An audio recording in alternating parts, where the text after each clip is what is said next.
Hi friends, welcome to Uma kitchen. இன்றைக்கி நம்ம எள்ளு சுண்ணாங்கி அரைக்க போகிறோம்.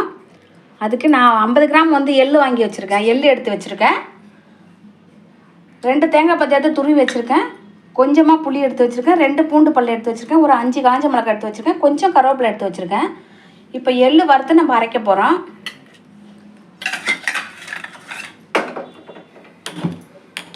ஸ்டவ் ஆன் பண்ணியிருக்கேன். இப்போது எள்ளு இதில் சேர்த்துக்கலாம்.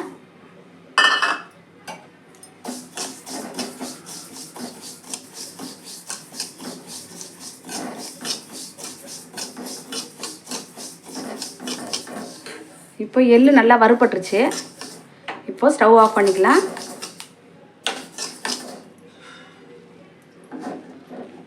ரொம்ப நேரம் வறுத்தா அது கரிஞ்சிடும். இது கருப்பாக இருக்கிறதுனால தெரியாது. இந்த மாதிரி ப்ரௌனாக வரணும். கருப்பாக இருக்கிற எள்ளு நல்லா வறுபட்டு வந்துச்சுன்னா இந்த மாதிரி ப்ரௌனாக இருக்கணும். ரொம்ப நேரம் வறுத்தா ரொம்ப கருப்பாயிடும். அப்புறமா ரொம்ப கசப்பு எடுத்துடும். அதனால் நம்ம மீடியமாக இந்த அளவுக்கு வறுக்கணும். இப்போ நல்லா வறுந்துச்சு. இப்போ ஆற விட்டு ஒரு மிக்ஸி ஜாரில் போட்டு நம்ம இதை அரைச்சிக்கலாம். இப்போ இது நல்லா ஆறிடுச்சு. இப்போ நம்ம காஞ்ச மிளகாய் இதில் 2 கட் பண்ணி போட்டுக்கலாம்.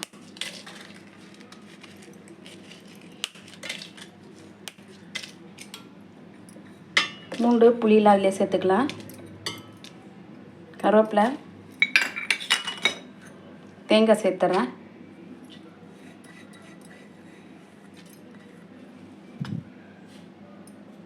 கொஞ்சமாக உப்பு சேர்க்குறேன். இது கொஞ்சமாக தண்ணி விட்டு நம்ம பாதி நைஸாக அரைச்சிட்டு அதுக்கப்புறம் நம்ம எள்ளு சேர்த்துக்கலாம்.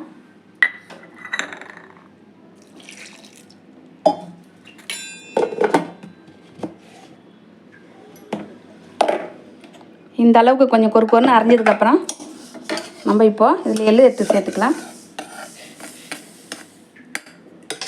எள்ளை நம்ம அப்படியே போடக்கூடாது. கழுவி நல்லா காத்தாட வச்சுட்டு அப்புறமேட்டு எடுத்து வறுத்து நம்ம சுண்ணாங்கி அரைக்கணும். அப்போ தான் நல்லாயிருக்கும். இல்லைனா மண் எதுனா இருக்கும். அதில்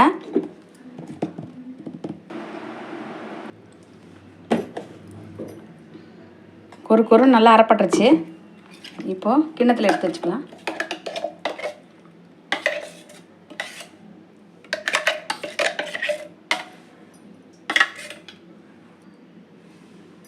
சின்ன வயசாக இருக்கும்போது எங்கள் பாட்டி இந்த எள்ளு சுண்ணாங்கி அரைச்சி சாதத்தில் போட்டு சாப்பிட சொல்லி கொடுப்பாங்க. நாங்கள் எல்லாத்துக்குமே தொட்டு சாப்பிடுவோம். ராகி களிக்கு சாப்பிடுவோம். கெழூர் கஞ்சிக்கு சாப்பிடுவோம். எல்லாத்துக்குமே சாப்பிடுவோம். ரொம்ப நல்லது. குழந்தைங்களுக்குலாம் ரொம்ப ஹெல்த்து. இட்லி தோசை எல்லாத்துக்குமே வச்சு சாப்பிட்லாம். சூப்பராகவே இருக்கும். கண்டிப்பாக மறக்காமல் ட்ரை பண்ணுங்கள். மறக்காமல் சப்ஸ்கிரைப் பண்ணுங்கள், லைக் போடுங்க, ஷேர் பண்ணுங்கள்.